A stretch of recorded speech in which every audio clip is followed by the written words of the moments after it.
O livro dos títulos, primeiro capítulo. Eu nunca gostei de ler, mas sempre gostei de livros. Quando era jovem e cria que toda a gente prestava atenção em mim o tempo todo, eu carregava sempre um livro comigo e fingia ler. Eu acreditava que, sendo um grande leitor, ninguém jamais sentiria pena de mim por eu estar constantemente sozinho. O livro me protegia da piedade dos outros. Quando digo que fingia ler, não é que eu o fizesse deliberadamente. Eu bem que tentava, mas nunca consegui engrenar na leitura. Eu abria o livro, cheio de entusiasmo, ansioso por conhecer a razão do título, mas a minha atenção se dissipava antes do fim da primeira página. Eu lia sem ler. O Pica-Pau Amarelo de Monteiro Lobato, Dora Doralina de Raquel de Queiroz, Menino de Engenho de José Lins do Rego. Meus olhos percorriam as letras, mas eu boiava sobre as palavras sem nunca me afundar na história, qualquer que ela fosse. A cantilena da leitura me conduzia inexoravelmente a uma sonolência branda que apagava paulatinamente a presença do mundo ao meu redor. Aprisionado na oscilante fronteira entre o sono e a vigília, a minha mente se embebedava com assuntos diversos ao do texto. E eu, do livro, logo já nada sabia. Ainda que digam de mim que eu tenho uma memória prodigiosa, e de fato eu guardo tudo o que me acontece, dos livros por onde os meus olhos passearam, nada me ficou. Ou, se ficou, escondeu-se. Primeiras histórias de João Guimarães Rosa. A leitura me projetava sempre nesse lugar sem tempo, onde os meus pensamentos corriam ao meu lado, como um rio de planície, cuja suave trajetória me dava gosto margear. Capitães de Areia de Jorge Amado, São Bernardo de Graciliano Ramos. Era como uma droga, um entorpecente que me livrava do desconforto de estar sempre comigo mesmo.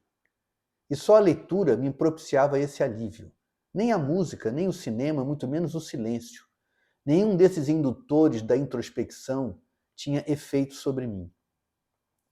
Apenas a leitura era capaz de me alienar. E caso ela fosse interrompida, o seu efeito alucinógeno cessava imediatamente. Era preciso estar lendo para não ler. A voz do pensamento delirante só se fazia ouvir quando apoiada na voz murmurante da leitura silenciosa. Senhora, de José de Alencar, Helena, de Machado de Assis. Havia uma outra atividade que também apaziguava o meu espírito atormentado: jogar futebol de botão. Meu pai me apresentou a essa miniatura da realidade quando eu era tão pequeno que nem me lembro quando foi. Mas eu não gostava de jogar com ele. Ele jogava desatento. Era evidente que ele estava pensando em outra coisa. Eu gostava de jogar sozinho.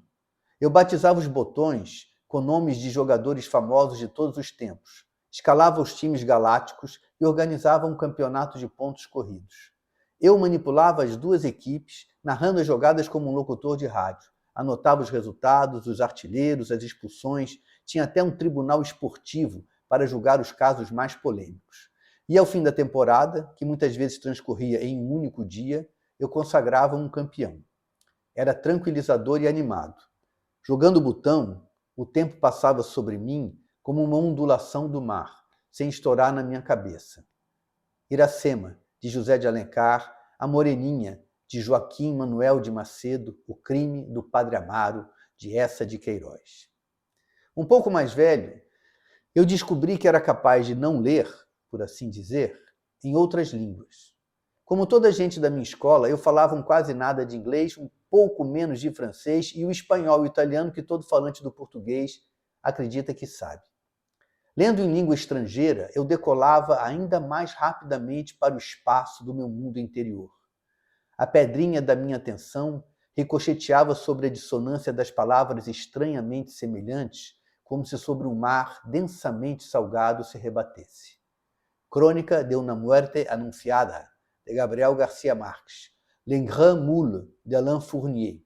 Brave New World, de Aldous Huxley. Il Deserto dei Tartari, de Dino Buzzati. Nesses meus momentos de alinhamento, eu sonhava com o meu eu rico. As casas, os carros, os iates, os cavalos, os relógios, as canetas, os isqueiros, as luvas, todas as coisas de rico que eu teria. E a mulher, sempre uma só, que eu libertaria da tristeza e da opressão, arriscando a minha vida por ela.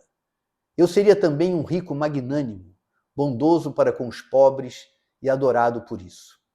Se o devaneio perdurava tempo suficiente, a minha vida sonhada chegava ao encontro erótico e eu usufruía de um sexo intenso, mas calmo, muito amoroso, embora viril. E logo inimigos vinham me ameaçar e o homem rico que eu era se envolvia em lutas marciais ou duelos de florete. Emmanuel, de Emmanuel Arsène, Histoire de l'Oeil, de Georges Bataille. Eu nunca soube o quão longe a minha vida sonhada me levaria caso ela durasse para além desse roteiro sempre semelhante. A obrigação de passar a página já lida interrompia o fluxo da leitura e me despertava brevemente. Quando voltava a sucumbir à imaginação, eu buscava recuperar o fio da história, mas ela então já era outra. Não tivesse que fazer o esforço do gesto, eu provavelmente ficaria suspenso sobre as palavras até que a fome ou outra urgência qualquer me forçasse de volta a uma realidade exterior ao livro, sobre cuja falsa leitura o meu desvario se sustentava. The Martian Chronicles, de Ray Bradbury, Madame Bovary, de Gustave Flaubert, Voyage au centre de la Terre, de Júlio Verne. Durante a juventude, eu ainda tive esperança de que leria um livro inteiro. Acordava determinado a fazê-lo, mas fracassava. A dança hipnótica das letras, os assuntos tão longe de mim e também a vontade de sumir dentro da minha fantasia me levavam embora na primeira curva de uma frase mais longa. Quando me tornei um jovem adulto, aceitei finalmente que eu jamais conseguiria ler um livro, que eu detestava fazer o esforço de me manter atento ao que estava escrito, que eu desejava mesmo era me entregar o mais rápido possível ao mundo dos meus pensamentos, para o qual eu escorregava embalado pelo mantra da leitura. Com o passar do tempo, me tornei um dependente químico, com crise de abstinência e tudo. É difícil dizer em que momento o vício se enraizou dentro de mim. Desde que me lembro, eu lia o tempo todo. No ônibus, no banheiro, na banheira, até durante o recreio. Le Petit Prince, de Antoine Saint-Exupéry, Pau Brasil, de Oswald de Andrade, Foundation, de Isaac Asimov. Até mesmo nas primeiras festinhas com música, eu pretendia estar interessado na leitura e não tinha vontade alguma de dançar ou conversar. E só Deus sabe o quanto eu desejava entregar o meu corpo ao ritmo e quantas vezes, atento à falação dos meus colegas, eu disse em silêncio frases brilhantes, cuja originalidade e ousadia os teria feito pasmar. La Cité Invisible, de Ítalo Calvino. Quando não havia ameaça iminente de alguém se dirigir a mim, eu costumava tirar os olhos do livro e vagava o olhar sobre o vazio, como se algo na leitura houvesse sido tão intenso que me forçara a uma pausa. Eu me imaginava, então, sendo observado de perfil, a um canto recolhido, o queixo apontado para cima, a expressão ausente, suave e grave. Uma pessoa aprisionada em sua própria inteligência. Eu acreditava parecer e me julgava reconhecido. Quando terminei os estudos, os meus colegas de escola me tinham como um promissor intelectual. As minhas notas medíocres eram entendidas como uma excentricidade do meu gênio. Na ausência absoluta de testemunhas, eu até que descansava de ter um livro aberto, nas mãos, e conseguia me entreter com as notícias que eu ouvia no rádio. A televisão sempre me deixou confuso. Ou desenhava abstrações. Eu sempre só desenhei coisa nenhuma. Mas com a chegada da puberdade, meu incômodo comigo mesmo se intensificou.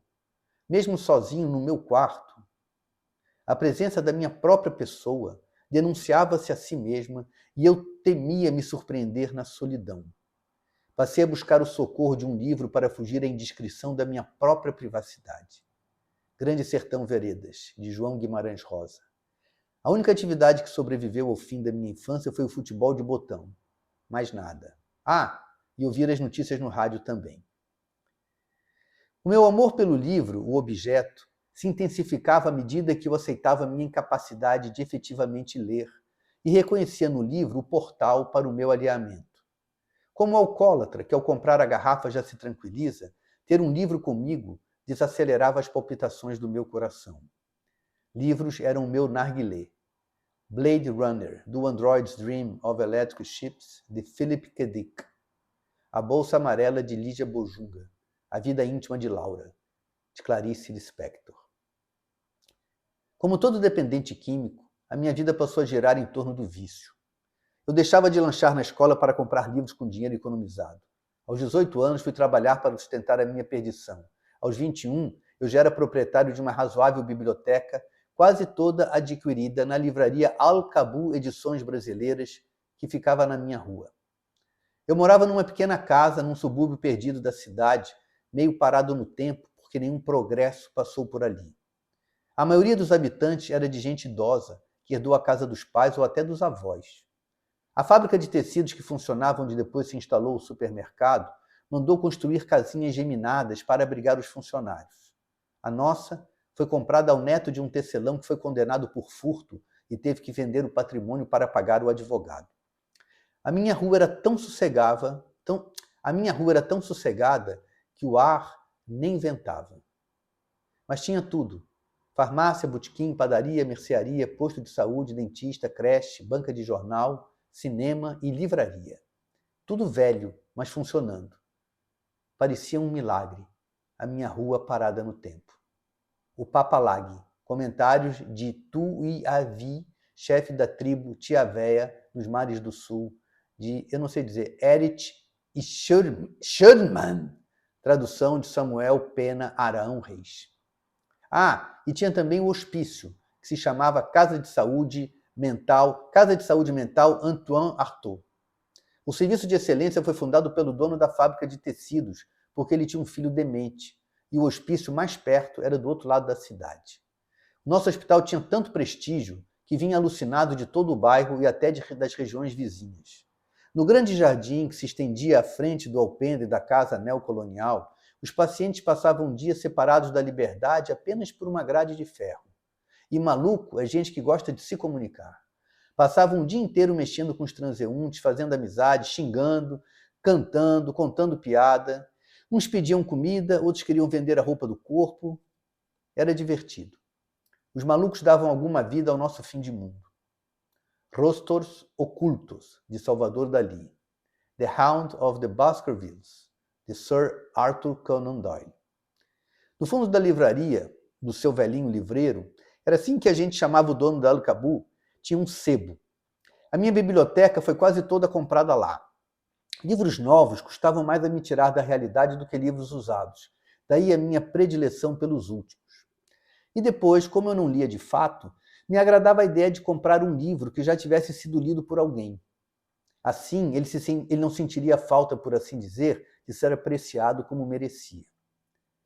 Eu percorria as prateleiras empoeiradas, provando cada livro com a afetação de um enólogo, e escolhia os meus prediletos pela beleza do título em combinação com o nome do escritor e as características da edição. Crônica da Casa Assassinada, de Lúcio Cardoso. A Bíblia da Humanidade, de Antero de Quental. The Love of the Last Tycoon, de F. Scott Fitzgerald. Les Misérables, de Victor Hugo. Las Venas Abertas de América Latina, de Eduardo Galeano. O caráter do livro dava destinação precisa aos meus delírios de riqueza e amor. Devanear sustentado em recordações do escrivão Isaías Caminha, de Lima Barreto, não é a mesma coisa que fazê-lo sobre Vidas Secas, de Graciliano Ramos. Amar, verbo intransitivo, de Mário de Andrade, não nos leva ao mesmo destino que Il Gattopardo, de Giuseppe Tommaso de Lampedusa. Diferentes tipos de edição também influenciavam as minhas alucinações. Letras pequenas, apertadas umas contra as outras, produziam viagens com muitos percalços encadeados, aventuras de tirar o fôlego. Já letras grandes, espalhadas confortavelmente sobre o papel, me levavam mansamente por paisagens românticas numa sucessão serena de acontecimentos. Letras com desenho sofisticado, ao estilo antigo, favoreciam regressos no tempo. Letras retas e duras colocavam o meu eu rico numa expedição interplanetária rumo ao Sol. Livros pesados carregavam o horizonte com nuvens plúmbeas, enquanto livros leves ensolaravam os dias e convidavam a banhos de mar. Os de capa dura ensejavam dramas e as brochuras induziam a comédias. Livros finos, histórias curtas. Livros grossos, longas epopeias. Livros, muitos livros, fossem quais fossem, aconchegavam o meu mundo como bichos de pelúcia ao quarto de uma criança. Memórias Sentimentais de João Miramar, de Oswald de Andrade. Bem, o meu amor peculiar por livros que eu nunca li e com os quais eu me droguei diariamente não despertaria maior interesse, não fosse pelo fato inusitado de eu ter me tornado um escritor. Escritor de uma única obra, é verdade, mas não menos escritor ou um escritor menor por conta da pouca produção. Ao contrário, o que confere autenticidade ao meu título é justamente a singularidade do produzido. A determinação de dedicar horas do meu dia, durante anos da minha vida, a escrever um único livro que escrevi, jamais teria se imposto a mim, não fosse eu ter me apaixonado por Constança. E não fosse ela, por profissão e diletantismo, uma leitora incansável.